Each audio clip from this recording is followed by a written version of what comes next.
Hello, babies. Guess where your Mimzie is?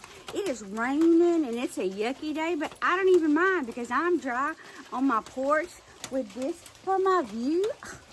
What's not to love? I don't mind a little wet. Well, because I'm on the porch, I don't mind it.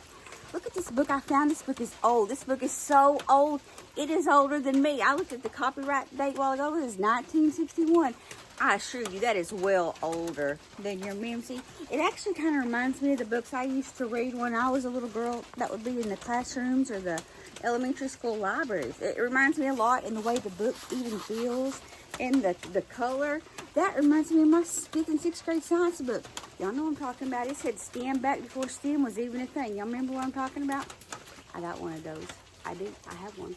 I have the teacher's edition, but I'd like to have a student edition because I like to collect old school books. Anyway, you don't want to know about that. You want to know about Gus, who was a friendly ghost. And we're going to check in on Gus. And I know the rain's a little loud hitting my tin roof, but you don't mind. All right. Ooh, look at that spooky house. I like it. That's a nice spooky house. Gus was a friendly ghost.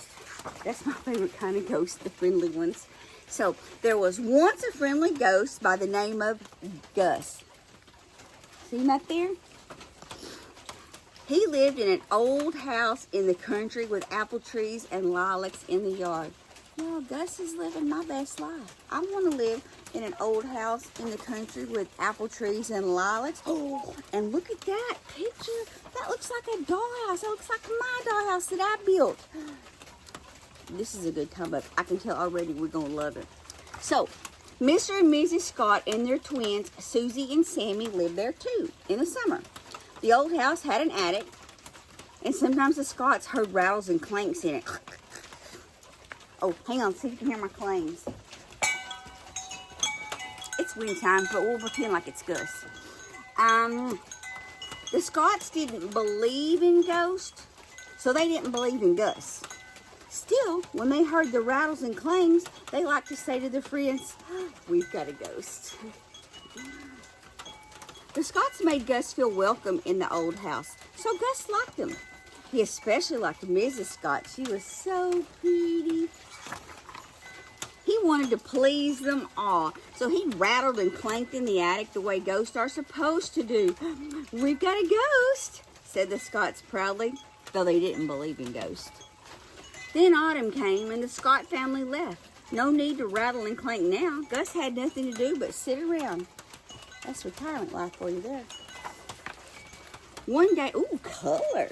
You got some purple, some lavender, and a little bit of orange colors. One day he was so lonely sitting around by himself that he went for a walk. That's a very good idea. Dopamine. Go for a walk. And he met a mouse. "How are you?" said Gus. "Freezing," said Mouse with chattering teeth. "Come and spend the winter at my house," cried Gus. I'm sure the Scotts would love that. "Any people there?" said Mouse. "I do hate people." "Popper, I see you." "Not now," said Gus. They weren't there right now. So Mouse scurried about the house. It seemed a good place to spend the winter, but it was chilly. "Let's build a fire in the fireplace," said Mouse with chattering teeth. "I'll get a match." He scurried to the kitchen, but the Scotts had taken all the matches away on account of mice. "Bother," cried Mouse. Gus had never built a fire. Ghosts never get cold, but he wanted Mouse to be happy in his house. So he said some ghostly words he knew, and a fire began to blaze in the fireplace. "Well," said Mouse with delight, "let's have a bite. I'll look in the cupboard." I bet you there's nothing in there on account of mice. He scurried to the kitchen, but the Scotts had taken all the food away on account of mice. Y'all know, Mizzie's smart. "Bother," cried Mouse. Look, he looks a little bit irritable, doesn't he? He's irritated, his hands on his hips. "No food for you, little mouse." Gus had never cooked a meal. Ghosts never get hungry, but he wanted Mouse to be happy. "Toasted cheese sandwich," said Gus. "Oh, that's my favorite. With a cup of chocolate milk." Ooh. There isn't any, began Mouse. Then he saw that Gus was slicing a big piece of cheese. Mouse was delighted. Gus was pleased that he had thought of the cheese. Gus pulled a table up to the hearth. He piled 9 pillows in a chair for Mouse. Mouse enjoyed his toasted cheese. I do admire some good toasted cheese. Finally, Mouse wiped his whiskers. Which is my room, he said.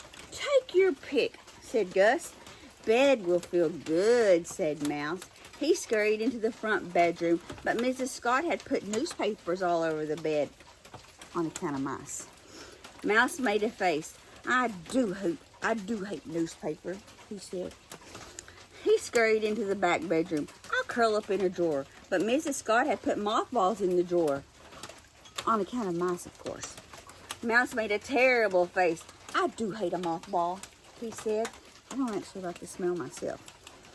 Gus wanted Mouse to be happy in the house. This poor Gus is a people pleaser, isn't he? He is just a pleaser. Try the attic, he said.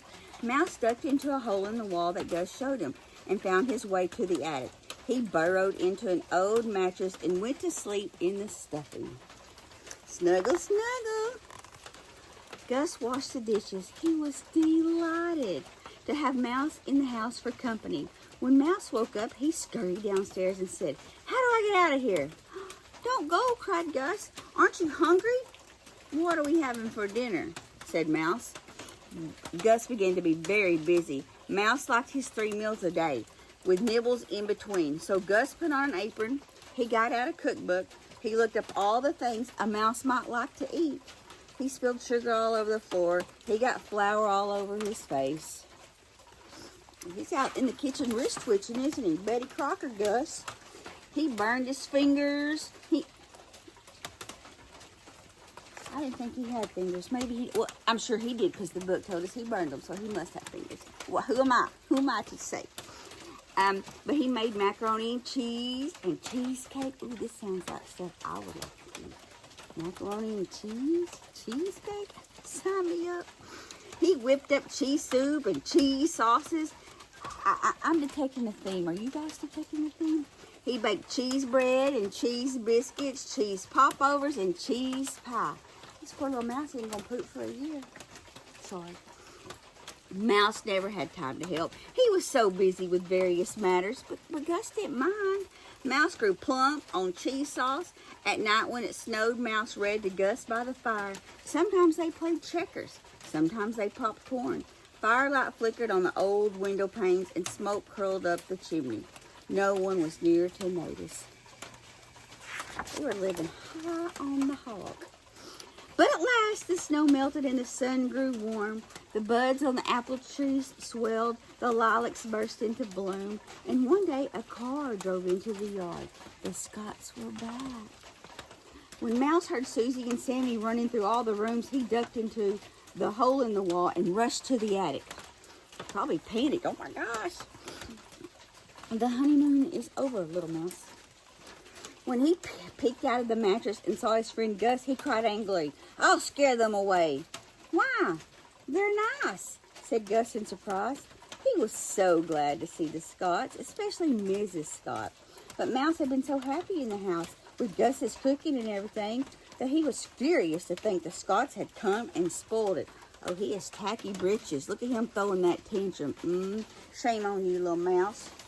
Greedy gut. And very unappreciative. I'm not happy with this mouse. Gus couldn't cook with Mrs. Scott in the kitchen, so Mouse scampered down to the parlor when the Scotts were playing checkers. He ran back and forth inside the wall. Patter, patter, patter, patter, patter, patter, patter, to scare them away. We've got a mouse, said Mr. Scott. But the Scotts weren't scared away. What do you want to do that for? Said Gus to Mouse. Mouse paid no attention. He scampered into the kitchen. He nibbled a piece of blackberry pie. He tracked the juice around. He chewed open a box of marshmallow cookies. He spilled some tapioca. Get out my rage. They need a cat. That's what they need. They need a kitty cat. Behave yourself, said Gus. Mouse scampered into the bedroom and chewed a hole in the pillow for good measure. But the Scotts weren't scared away. So Mouse scurried up to the attic after the Scots were in bed and stamped about over their heads, making all the noise a mouse could possibly make. And if you've never slept in a cabin with mice in the attic, you might be surprised at how much noise they can actually make. Finally, Mr. Scott said, "I'll set a mouse trap." I didn't want to kill him. Direct quote, do you know where it's from? The next day, Mouse saw a new thing in the attic and smelled something good. He was hungry. His nose quivered. He crept closer and closer. "Keep away," cried Gus. "It's cheese," said Mouse. "It's a trap to catch you," said Gus. Ooh, it's so dramatic. "Danger, beware." He put up a sign that said danger. When Mr. Scott didn't catch Mouse, he set another trap, then another. Gus kept putting up signs that said beware. "Why can't you folks get along?" cried Gus. But the more mouse traps Mr. Scott set, the more Mouse stamped about among the danger signs to scare the Scots away. Gus began to be really worried. He didn't want his friends, the Scots, bothered, and he didn't want his friend Mouse hurt. "I'd never forgive myself if anything happened," he said. Y'all know what anything happened is? We can talk about it privately. This is rated G. Then one day, Mouse became so determined to scare the Scots out of the house that he popped up on a kitchen shelf, bold as brass. When Mrs. Scott reached for the cereal, "Help!" screamed Mrs. Scott, running away. Ooh, he is showing his fangs. That was the last straw. The last straw. When Gus saw Mrs. Scott, who was so pretty, scared out of her wits, all of a sudden he pointed his finger at Mouse and roared, "That's enough!" Ooh, I'm guessing if a ghost shook his finger at me and said, "That's enough," I might be a little concerned.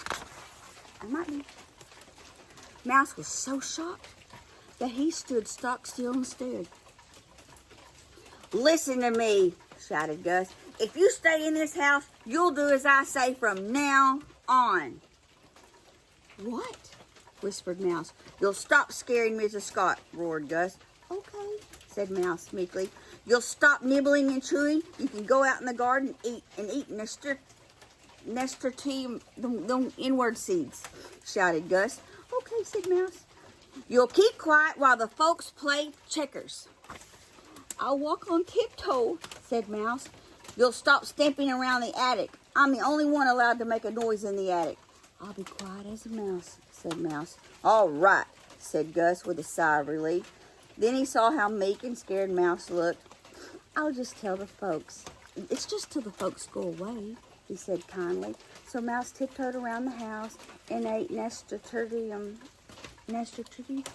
You'd think somebody that taught horticulture for 10 years would know how to say nasturtium, those seeds in the garden. That word. I know y'all are all out there saying it for me. Thank you so much. I appreciate it. Anyway, the mouse ate those seeds in the garden. Last page. The Scott said, "That mouse is gone," and Mr. Scott took away the traps. Gus rattled and clanked extra loud in the attic so the Scots could say, "That's our ghost." And when the Scots went away for the winter, Gus and Mouse had a celebration with cheese croquettes for dinner. All the end. I liked that book. That was cute. I knew what they were doing in 1961 when they wrote this book. And we're getting closer to the end of our Halloween books. But don't forget, guys, I may love my cabin, but not as much as you. Mimzie loves you.